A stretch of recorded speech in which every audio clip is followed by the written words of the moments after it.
Perfect tense এটা লিখি perfect P E R A C T perfect tense কথা বলবো না কথা বললে কাজ হবে না কথা বলবো না জাস্ট উঠাই নেবা তাহলে এক নম্বরে কি শিখবো প্রেজেন্ট সূত্রটা উঠাই নাও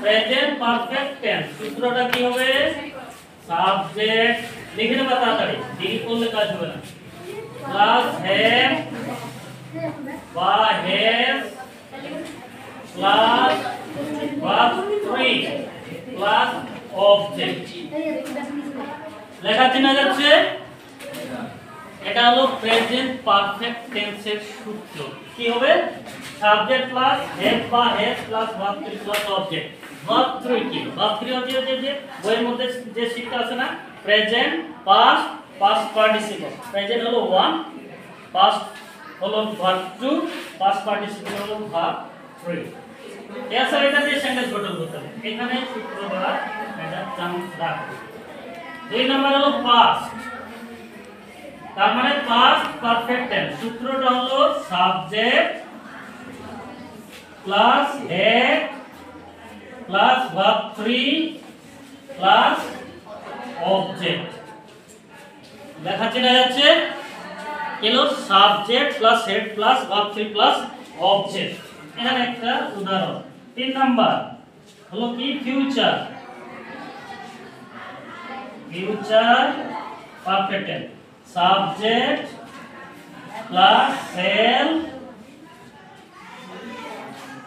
সেল উইল হ্যাভ অর্থাৎ shall have will have plus verb 3 plus object shall have will have হবে এটা সেল উইল হ্যাভ মানে সেল হ্যাভ বা will have plus verb 3 plus object okay উঠানো হয়েছে স্যার আমরা কি লিখছেন কোনটা subject plus H A D have had plus verb 3 plus object had has আর এখানে হলো হেড এখানে হলো সেল উইল হ্যাভ এটা হলো পরিবর্তন বাকি সবগুলো হলো দেখো সবগুলোতে সাবজেক্ট আছে সবগুলোতে ভার্ব 3 আছে সবগুলোতে অবজেক্ট আছে উঠানো হয়েছে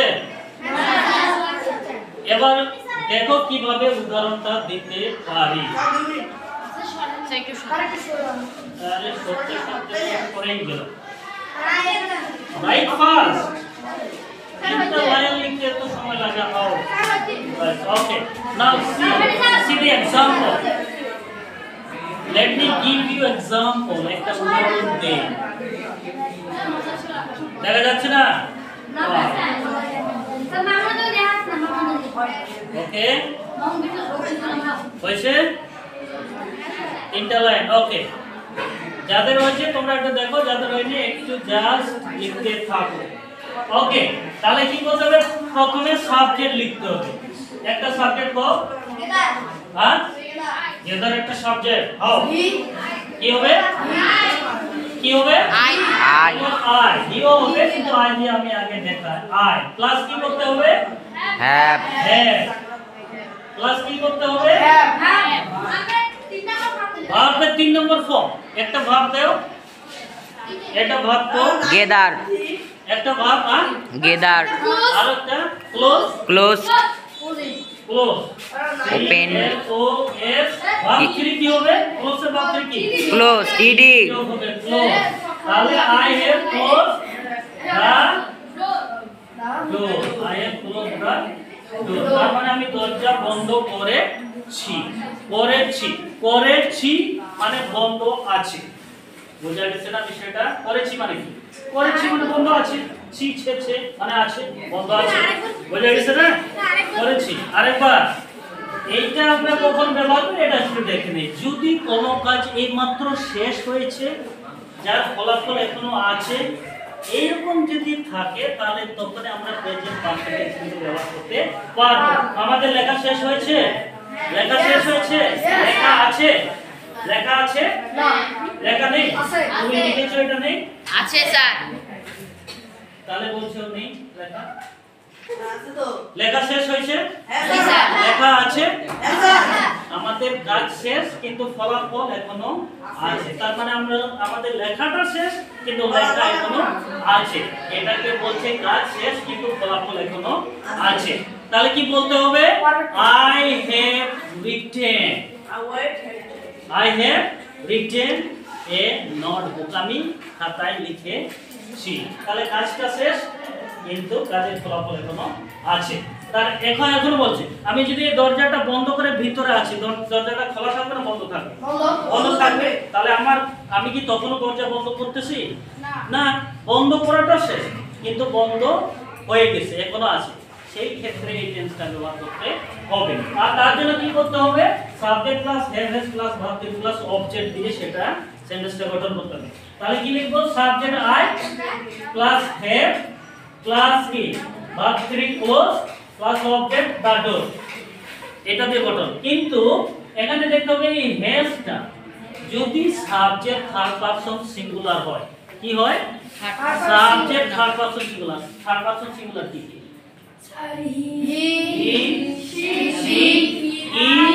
আর কোন নাম যদি থাকে, হি সি ইট আর কোন নাম যদি থাকে, থার্ড পারসন সিঙ্গুলার মানে কি? এক ব্যক্তি হবে। আমি, তুমি, আমরা, তোমরা, তারা বাদ দিয়ে এক ব্যক্তি যদি হয়, একটা জিনিস যদি হয়, সেটা হবে থার্ড পারসন সিঙ্গুলার। তখন আমরা হ্যাজটা ব্যবহার করব। যেমন এখানে যদি দেই হি, তাহলে এখানে কি করব? হ্যাজ। তার এইদিকে হি হ্যাজ ক্লোজ দা ডোর। বুঝা গেছে? বুঝা যায়নি? আর এই দুইটা পূরণ করতে পারবে না? পারবা কি না? পারবে? তাহলে পূরণ করো, এই দুইটা পূরণ করো। অন্য সেন্টেন্স দিয়ে তোমরা পূরণ করো, আমি আমারটা দিয়ে পূরণ করি। যেমন আমি আমারটা দিয়ে পূরণ করি, he has done the work. এটা আমার সেন্টেন্স, তোমাদেরটা তোমরা করো। তোমাদের দিয়ে তোমরা একটা সেন্টেন্স তৈরি করে এটা পূরণ করো, তাহলে বুঝবো তোমরা এটা করতে পারছো। কারণ তোমাদের ওইখানে ভার্ব আছে না, ওইখানে একটা ভার্ব নিয়ে এটা পূরণ করে আমাকে দেখাও। তারপর আমি এটা দিই, we shall have finish the work. এটা আমার সেন্টেন্স, এটা আমি শুধু উত্তর দিয়েছি। এবার বুঝা গেছে?